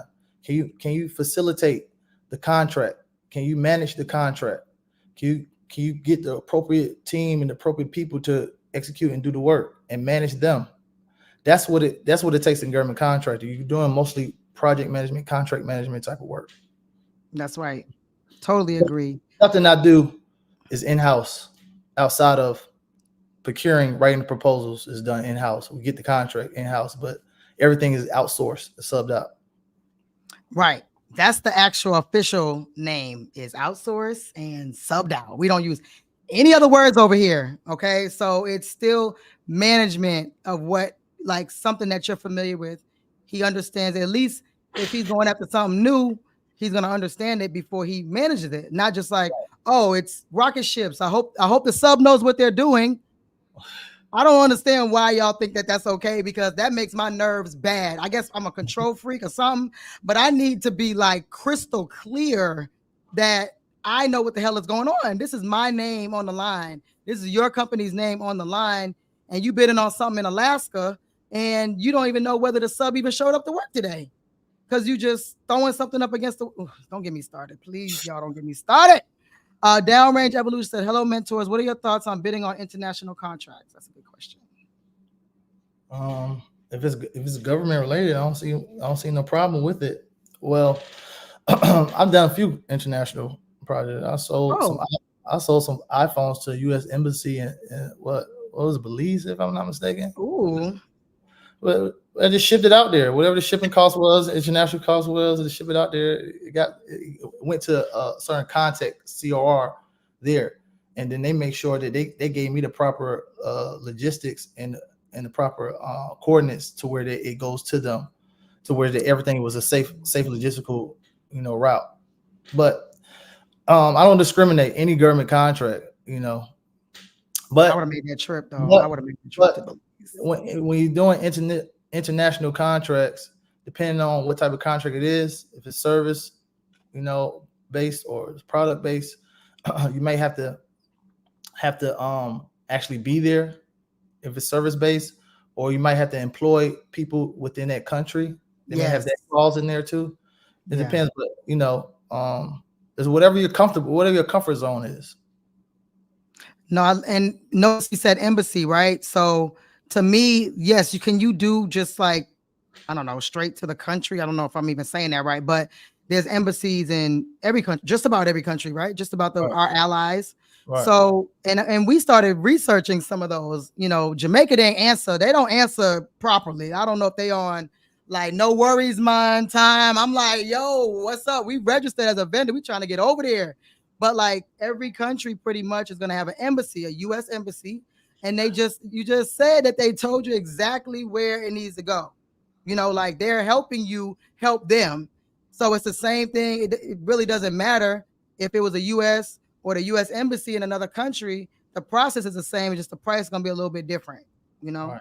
Cross your T's, dot your I's. That's do contracts that you are familiar with if it's international. But me, I don't discriminate, but I'm not trying to make anything complicated for myself. Right, because it's too much work, non-complicated work out here. Like the simplicity wins every time. Every time. I love that. I'm about to write that down. Simplicity. I feel like I'm not doing this enough in my own life.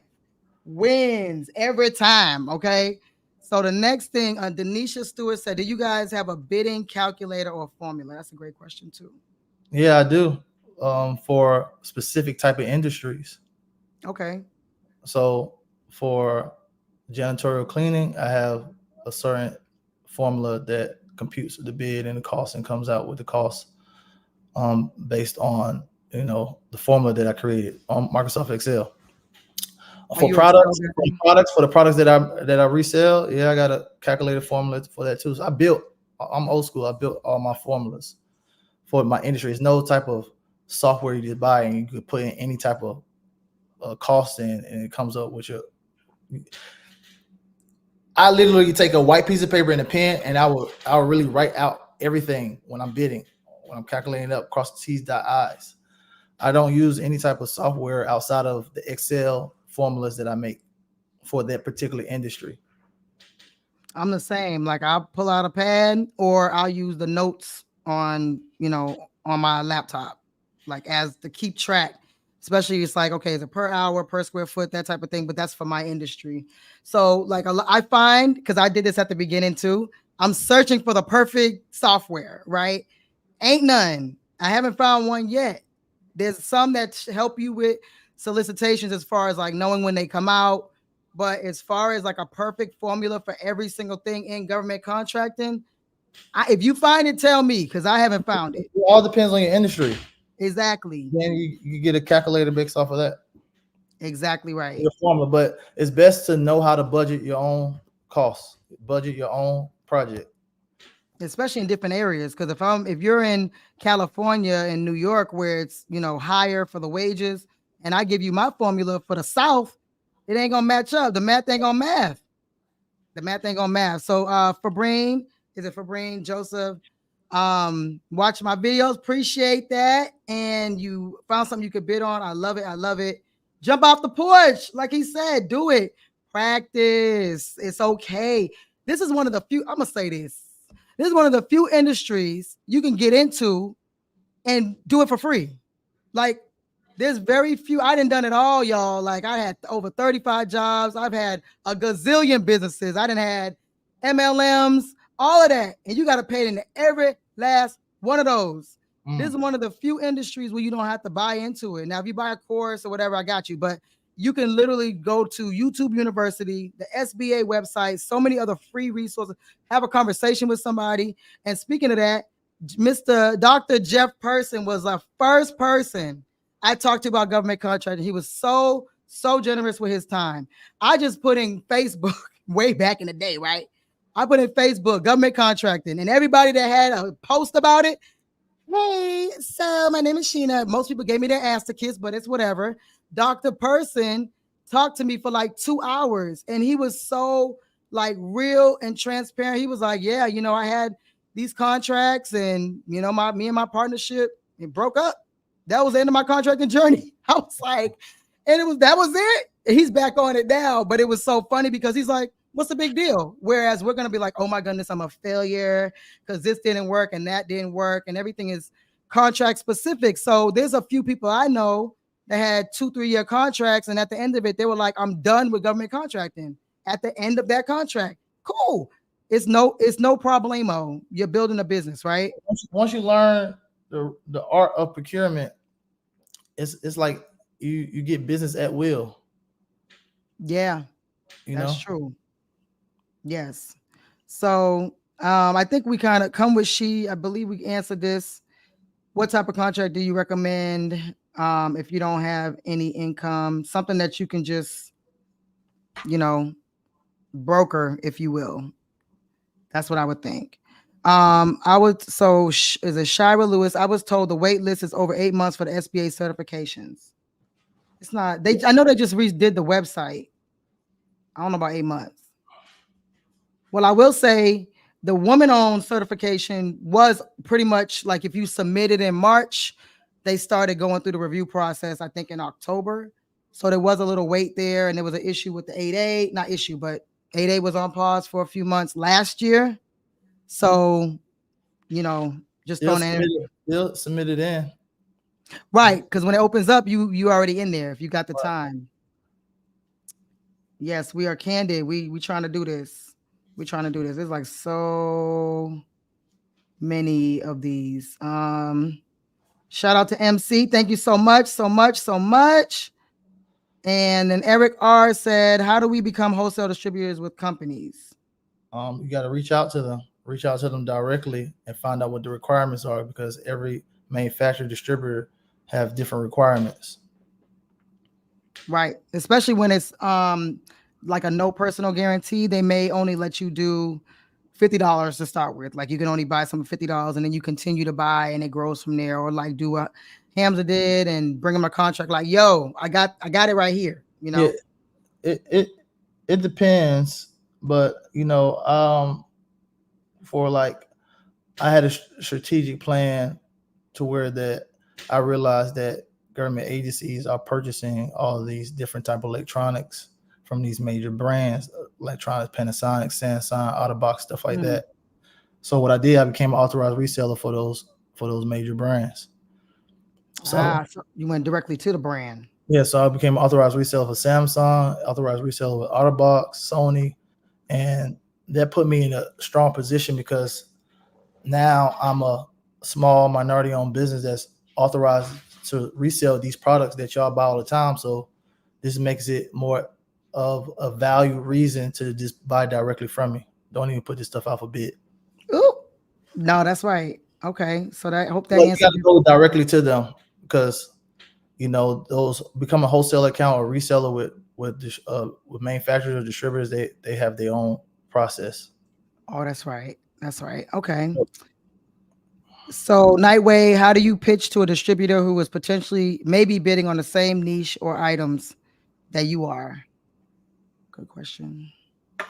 How do you pitch to a distributor who's potentially maybe bidding in the same niche or items as you are? Well, guess what? You gonna why try to figure out that? You know, why? This is how I process stuff based off the question that the person asked. Why am I trying to figure out how to pitch something to a distributor that's potentially bidding on something on a solicitation? Because either I'm a wholesaler with that manufacturer or distributor, or I'm an authorized reseller with that manufacturer or distributor. So there's no pitch. Why I'm not moving in a positive, progressive way if I'm just going directly to a distributor that I know that possibly could bid it on this contract. I'm moving backwards. So I don't go after different work or just yeah. I would probably still just do it. I don't care. I would just see what like I'm a YOLO person too, for the most part. So, you know, you can just say you could decline. I've heard that people just decline the contract. Let's just say it doesn't end up working and you have a couple of days before you can just not accept it. You can do that. So that might be a way to do it. So how do we find the companies that have no personal guarantee? Google. Sorry. What are your thoughts? Okay, we talked about that. I got further than that. Shout out to my baby girl. Thank you for the super chat.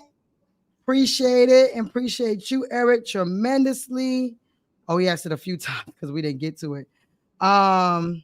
Let's see. I think some people asked the questions like more than once. Okay. Let's see. Dwight, 248.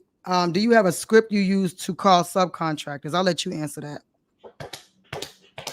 Uh-oh, he getting revved up. Somebody is trying to get the $1 million answers. All right. You got a script. I don't have a script. I'm not a script type of person. I like to understand and comprehend what I'm doing, because then you're able to maneuver better. So yes, I do have a way I approach subcontractors, especially when I'm just meeting them off online, Google, whatever. I'm always letting them know that I'm looking to hire them for a particular job. That's the main thing. I'm not saying I need to get a quote because I'm working on it to bid on a contract. Nobody's not going to give you a price or entertain any of that. So when I call a subcontractor, first and foremost, My email is already set up before I get on the phone call with the subcontractor. What I have an email set up for, I have my rough draft of what I'm sending out, my questionnaire, the scope of work of the job, and the requirements and stuff like that to be hired by us. Because essentially you gotta think of yourself as the employer and you're hiring an employee, subcontractor. So when I get on the phone with them, I let them know that, hey, we are a government contracting outsource company. Okay. Right? And there's a particular job that matches with your company's industry and net codes, and it's in your area, and we see that you're the top 5 companies on Google that matches this industry. Give them some props or whatever. Hey, okay. And I asked them, are y'all interested in doing this work, being hired to do this work? Of course, they're going to ask, well, what is it? What is? Can you send over the details of the work? Oh yeah. What's your email? So while they on the phone with me on the email, I'm already sending that stuff out to them simultaneously. So now in my email, I always put a deadline too to give back a quote within 72 hours. See, I control everything. It's about managing up. It's called managing up. I'm setting the expectation. Then I'm moving with a sense of urgency when I'm on the phone. I'm moving with a sense of urgency because they got everything emailed out to them right there while I was on the phone with them. And I'm setting the expectation of when I need to receive a quote back, and no pushback, because they are interested in being hired for the job. So they will send you a quote back of what they can do the job for. It's simple as that. I'm sorry. No, I was just saying I never get no pushback from subcontractors when I reach out to them, because I'm the employer. I'm trying to hire you for this job. It's an HVAC job is happening. We see that y'all top 10 company for it. Are y'all interested in doing this work? I'll be more happy to send you over the details of it if you give me an email. Whew, that right there, we can end the call right now, because that is like the number. It's not like they're getting work. Not, we just calling to get a quote. No. Yes. I'm calling to potentially hire you for a job. Yo, language. That right there, so many people ask me. That's like the third most requested questions is, how do I deal with subcontractors that I don't know that I'm cold calling? So that's a great strategy. I actually don't do that. I actually have never done that. I build my relationships first. So I'm not knocking anyone, and however they get to the promised land, it's all about getting there. So with me, I'm only going after stuff that I know I have somebody for, or somebody in mind that we've already had a conversation. And if it's something that I'm thinking about, like let's say, during the summer months, it's usually going to be more HVAC, right? So I've been struggling finding HVAC people for a while. But if I know it's January, I'm going to start asking people I know, do you have an HVAC guy? And they usually got to be licensed or certified. And I'm having that coffee or that conversation with them in February, just in case something does pop up. It's not going to be 7 days left for the bid, and I'm over here like frantically trying to find anyone to do it. Like I can't, my nerves. I got PTSD. I can't operate like that. So if that's your thing, cool. Maybe you're in a small town or something. But for me, I build those relationships long before the bid even comes out. Okay. So see, other man said, how important is it to have past performance? If the solicitation say you got to have past performance. Now we'll say this. Look, caveat. How important I met a young lady who bid on it was a product contract for a local county. And they asked for past performance, and she said she put a line through it and said, I didn't have past performance. And she won the contract. I was like, how? I got to get her on the channel. She refuses to come on the channel. But I'm like, how in the world were you able to do that? So yeah, if you don't have it, you can still submit it in. Let the government decide whether they're going to approve it or not. That's right. Now it goes back to, if you don't have past performance and you don't understand it, can you do it? If it's rocket ships and you're like, oh, I can figure this out, then maybe not. But if it's tissue, then yeah, maybe you might be able to figure that out. Most service-based type of contracts are going to ask for past performance because they want what they want to see something. They don't know who you are. They just know you submitted a quote or a price for this job. So they want to see some past performance because they want to make sure that you're competent of knowing what this task that you're taking on. So past performance is very important within solicitations, especially service-based, because the last thing a contracting officer want to do is cancel a contract or unaward after they award it. So that's their vetting process of past performance, make sure that you qualify for this. But there's ways to leverage past performance if needed with your subcontractor and stuff like that to show your strategic partnership and show your past performance of your sub, because they're the ones that actually doing the work. Right. Yes, we do that. They just are under our company. That's pretty much it. Especially at the local level. They don't always. You want to make your business as you're competent and you're a great management system within your business. That's very important. Right. No, that's exactly how we operate too. GovCon Courtney said my guy Hamza is one that says me get my first contract. That's why he on the channel. Like y'all ain't know. He do this in real life. He don't do this for they doing his thing, man. Keep doing your thing, bro. Small step towards the big goal. That's right. Like we do this in real life. That's why he's on the channel. Shout out to Bearcat. That is one of my mentees at EBV. And she has a phenomenal business. Awesome, awesome, awesome human. So thank you so much for joining. Hey, Hamza, how much does your mentoring cost for someone new to the industry? How do you concentrate on a few products? And do you have to have different NAICS code for each product you want to sell? I think you answered some of that earlier. I don't do mentorship. I already knew the answer. I wanted you to. I have a community. I have a community with a great group of dope people that work together to get government contracts. They have a lot of educational webinars and things that I've done that's uploaded there. And also the main thing within our community that we help you win government contracts. We have a support team where we help you one-on-one bid assistance on government contracts. We have exclusive software that we created to help you identify government contracts that, tailor to your business. So, within our community, it's more just education, but you get a team support from our company, Global Connects, where we literally helping you win the government contracts. Can you share more information about your the software you created? Oh yeah. So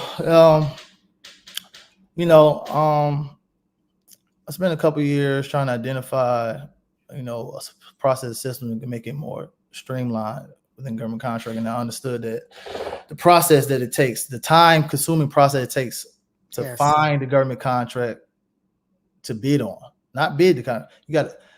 The average contractor spends about 15 to 25 hours a week trying to find the right government contract to possibly bid on. Damn. So it's a part-time job. Yeah, and you don't get paid. So it's a tedious process right there. It's a time-consuming process right there. And I eliminated by creating a system that does that legwork for you. Once you input your appropriate business information in, it immediately navigates all the database sites within government agencies and matches it directly based off the information you submit in. And then it emails you the contract opportunity along with the documents and all the solicitation documents and paperwork that you need to submit in for the bid. So it works and is working nonstop on your behalf. So you spend less time on finding government contracts and spend more time on actually going after the government contract. Golly, that's major. Did y'all hear that? Like, that's what most people have an issue with. They will search and search and search, and they're just searching on SAM. Forget local and all the other stuff. Right. They'll search on SAM for 40 hours, and it may not even be anything that they find. Anything. Right. No, it's in that you're saying that the system you have based on the information they put in is going to spit out a solution, not only solicitation, but here's also what you need. Yeah, it's going to aggregate all the proper documents, paperwork you need for your to submit in for that particular bid or proposal. So it just makes it easier. And I'll say and your workforce or your team is not spending time on finding contracts, they're spending time on procuring them, getting them. What creates productivity. You just saying it so willy-nilly. He's like, yeah, I kind of created a program, it's whatever. Like, that's major. That's like not out here. That's not available anywhere else. So he's like, yeah, no. Like, that's super major. So we're going to make sure we put the information of that as well. And how I can get it. Like, what's up? How I can get it. I'll put the information in the description. You playing for real. Cause like, what? I should have been the first person to get it, but I ain't gonna call you out no more. I ain't gonna call you out no more. So Mercedes said, yes, I'm a real estate broker in real life. I felt like Lisa was a natural progression, but I have two. See, I told him you had 2 contracts already. I don't know why you playing over here. Over here playing, giving away all the juice. You really are, because I think some of this is even going over people's head. They don't understand that it took years even for me to fully grasp the stuff that you're saying. And if you're new, there's people on here that have been on all of my lives, and I love y'all. But make sure, I know a Nightway takes action. I know Mercedes takes action. A lot of y'all take action. I ain't mad. And of course, GovCon recording takes action, right? But like, take action, whatever it is. I don't care if it looks like $1,000 damn quote. Go after it and see, because you need that practice sometimes. Right. To get it out the way. So thank you again. He said, big Leo gang, you know what I'm saying?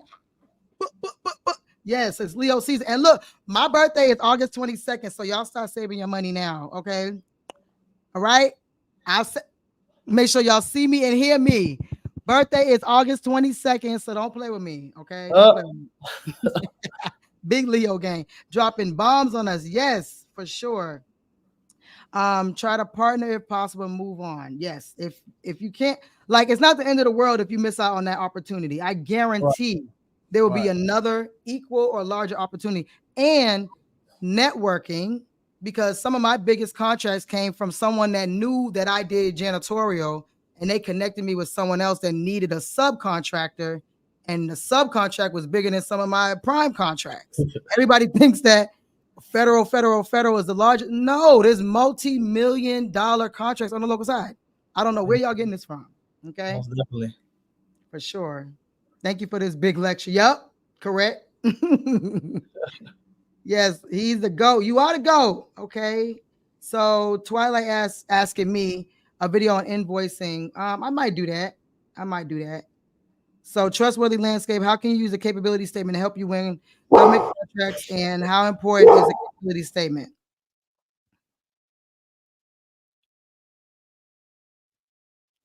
You heard that? How important is a cap? Oh, you got it. Okay. He got us on mute real quick. Well, I'll answer that. So I'm gonna get my friend Bridget on here, GovCon, Design Show.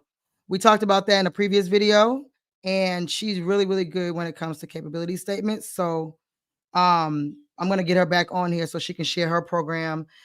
Is it important? It's kind of like a resume, right? Like, how fancy should a resume be versus, just regular?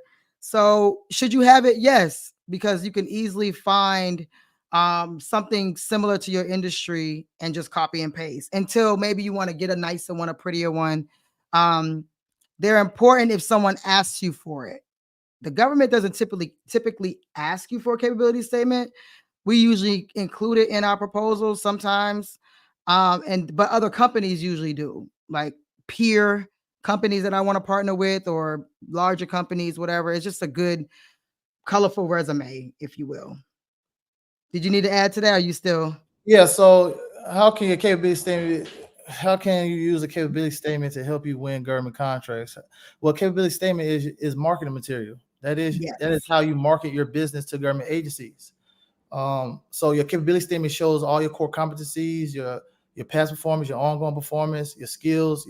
Not you, as we're talking about your company, not you individually. This is not like a resume. This is more of like a quick synopsis of your business. You want to show your advantages. You want to show your differentiators, what separates you from competition. in your capability statement. So it can actually open up doors for you in your capability statement. And that's like one of the primary ways of marketing your business to government agencies is having a capability statement. And you can have as many as you want to. True. So do you suggest that people, like, if they reach out to an agency, if they're just going to do the email way, they're not going to call or whatever, they just send like a 2-liner, attach a capability statement to an agency, kind of like that? Yeah. Yep. I've heard people win contracts like that. So, Yep. I mean, it may not work every time. Definitely works. Look, every solicitation, every contract opportunity has a contracting officer assigned to it, and that contracting officer is normally over more than just that contract. So yes, I always take the contracting officer's name and number and contact information off each solicitation I read, because I put that into a database I could use to do marketing, email marketing back. Which email marketing system do you use? My own. Pardon me. Okay. Well, for the rest of us regular folk, I know some people use HubSpot and, Constant Contact and Active Campaign. They can be expensive if you don't really know that you need it. But, just start off with the regular built-in. You can use MailChimp, because it's free to a certain point, right, and do it manual. But, that's the marketing piece is more like strategy when you really kind of know what you're doing. Not to say that you can't do it now, because any strategy that works is good with me. But don't spend money on something if you don't know you need it. Because I did everything free first. Everything. For sure. Like I was like, I ain't got it to spend, so it ain't getting bought. Twilight 248. Also, do you have your subcontractors sign an NDA before they agree to work with you? Yes. Yes, for you too. Yeah, it's a part of the subcontractor packet. Yeah. The NDA is in my subcontract agreement. That's right. I had my employees sign an NDA. Bump that. Not giving away my trade secrets. I mean, and it's only as good as, when it comes to a subcontractor, it can be tricky because sometimes they might be a larger company, like, you said earlier, Hamza. So if they just so happen to break any of these agreements, because there's another question y'all ask is, how powerful is this agreement? Well, if they got more money than you and they just keep fighting and you didn't have it like reviewed by an attorney or attorney that's familiar with government contracting, or maybe you did something wrong or whatever, like, people can just wait you out and just keep getting charged fees and they might eventually win. So yes, have them in place, but they're not like, but Sheena said, if I have a subcontractor agreement, nothing's ever going to happen. That's not, reality for business in general. Okay. So let's see. How can you get into the community? I'm going to leave that in the description. So let's see. I hear a lot of Google search to find subcontractors. Do you also use Subnet website to find contractors? You want to answer that?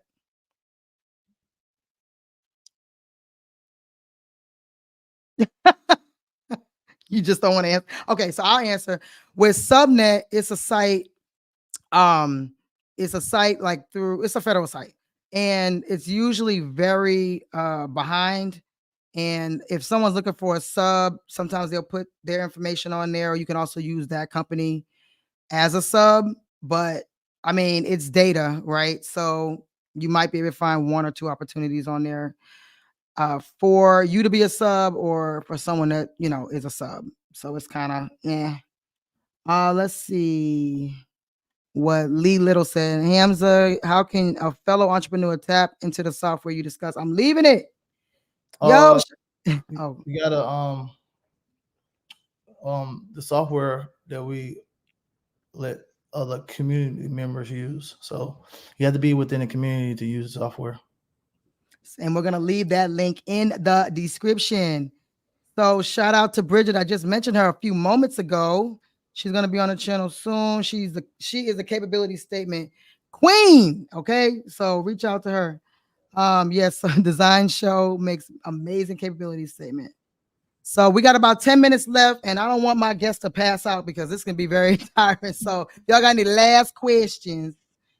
Go ahead and say them now so we can, try to wrap it up soon. What risks should we be aware of or look out for when picking subcontractors?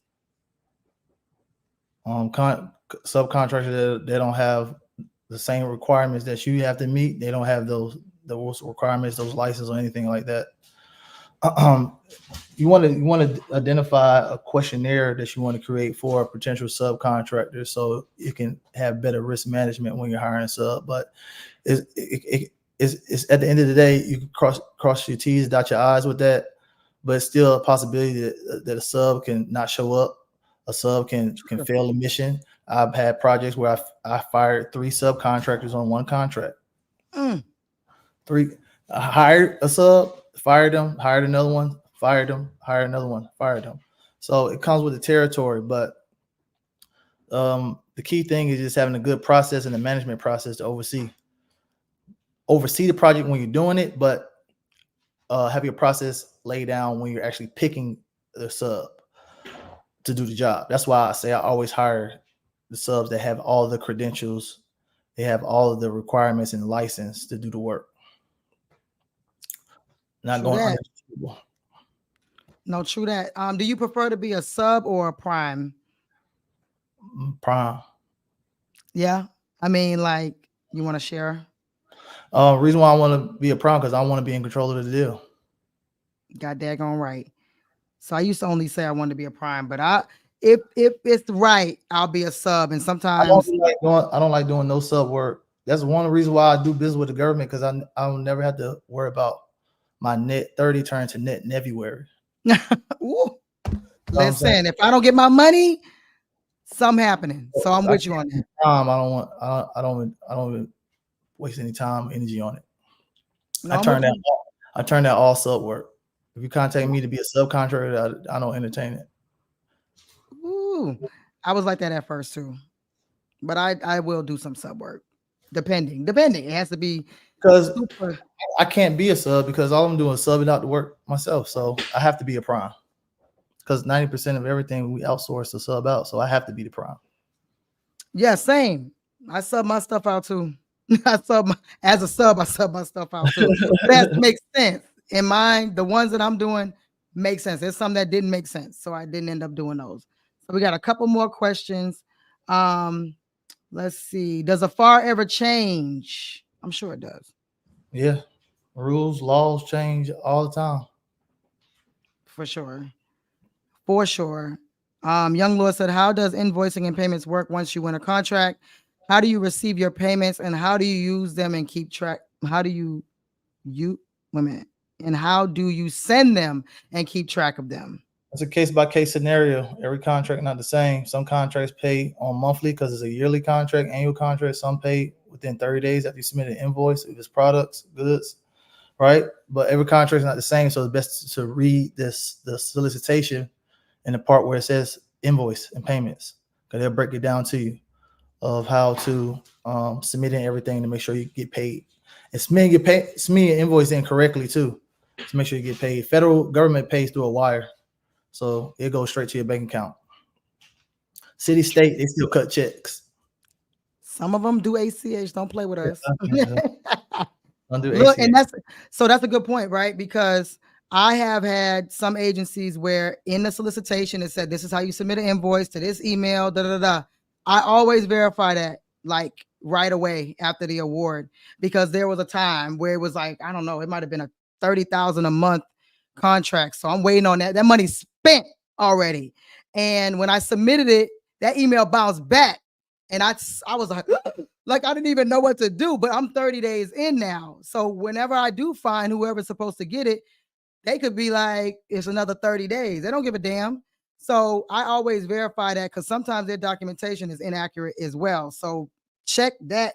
Accounts payable, that needs to be like one of the main things you focus on. The person, the process. Like you can get away with writing a paper invoice, you know what I mean? But like figuring out who the hell the money, who's getting this invoice and who's paying it out is extremely important. So that was a really good question. For janitorial contracts, are you required to have workers' comp for staff or can you keep them as 1099s? 1099. Yeah. They're subs. So yeah, you're gonna either independent contractors or subcontractors still 1099. Yep. Yeah. That's how So you do it. what's that? I said that's normally how I do it. So also remember, some people are bidding on contracts where they might inherit employees. That's how I ended up with employees, because it was a contract I bid on and they were already in place. So it was multiple buildings. And so now I don't even know, it might have been like 18 employees overnight.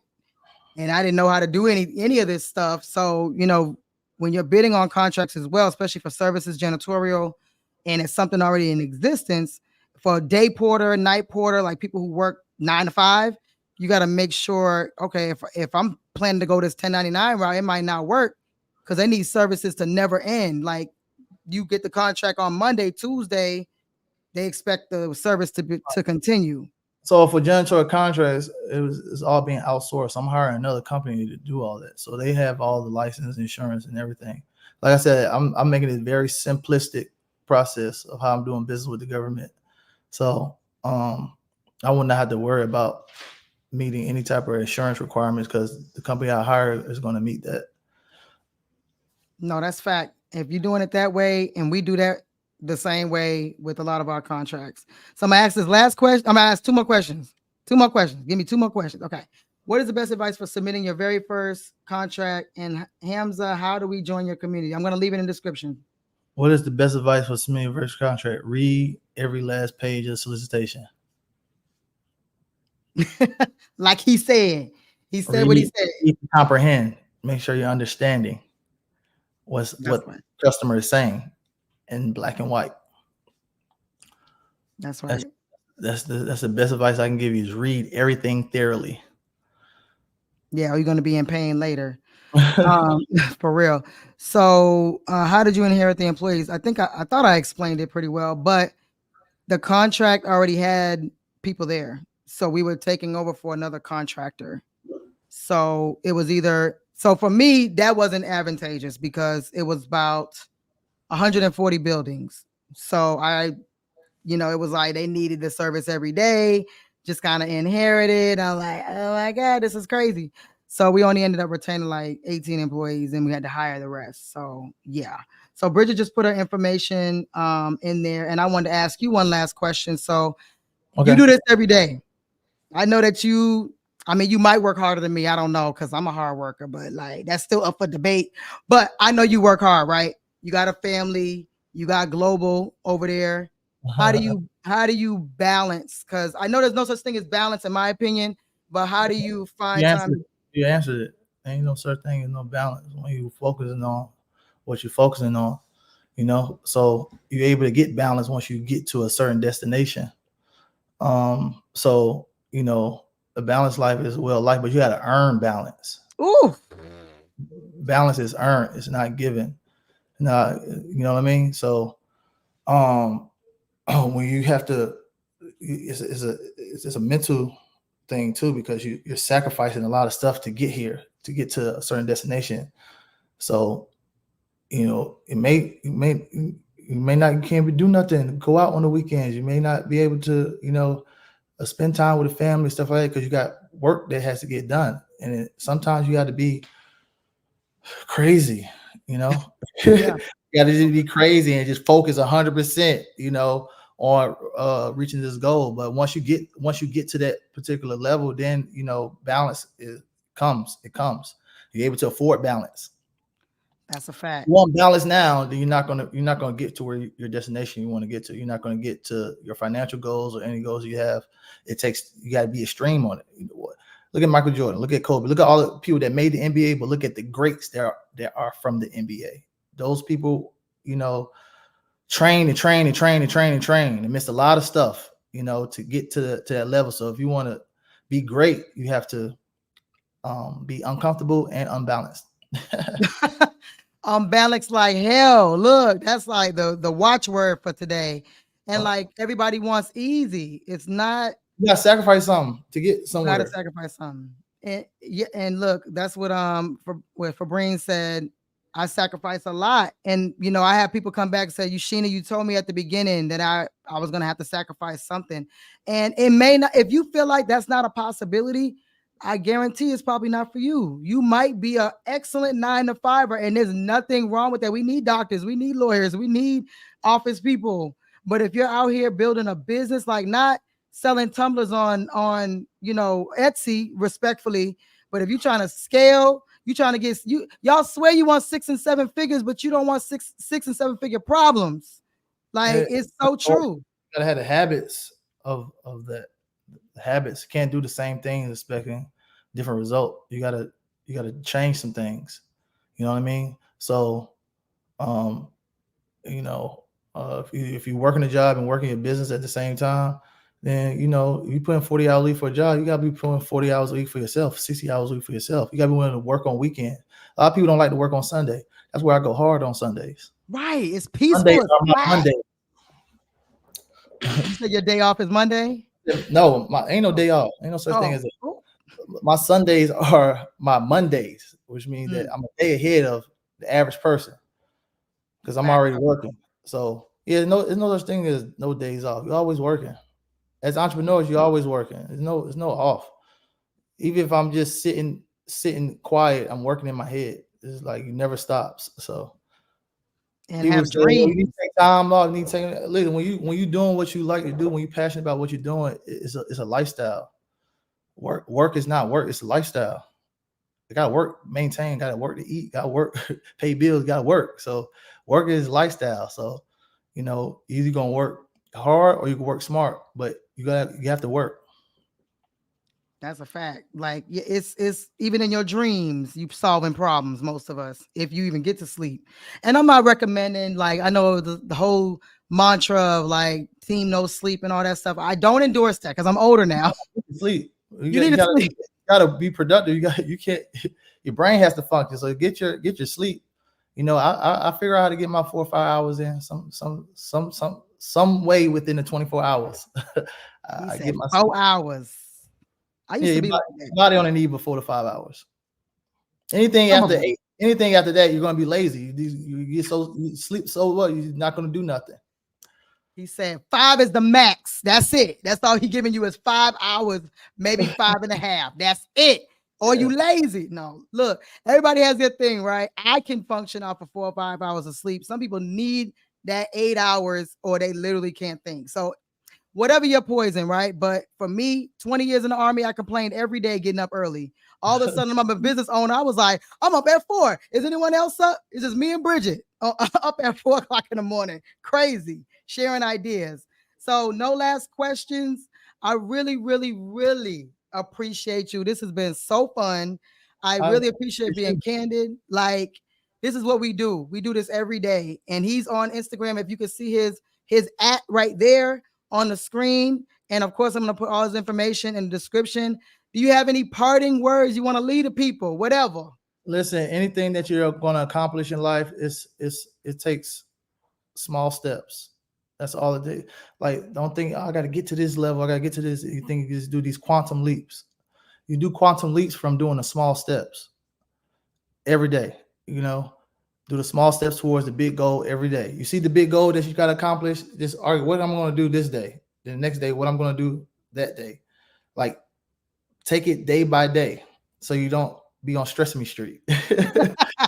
Right? The small steps. It compounds. It compounds over time when you just do a little bit every day. Just a little bit every day. And then you look up 60 days, look up 90 days, 120 days. You be like, wow, I did a lot of work. I got a lot of things accomplished. So just do the small steps towards the big goal every day. Don't overcomplicate things for yourself and keep it simple. The KISS method. Keep it simple, stupid. Thank you, Sheena, for having me, though. I appreciate it. Yeah, no, I appreciate you. Can you stay on after this? Sure. All right. So until next time, y'all, again, thank you, Hamza. I appreciate you. And check him out. Put his stuff in the description.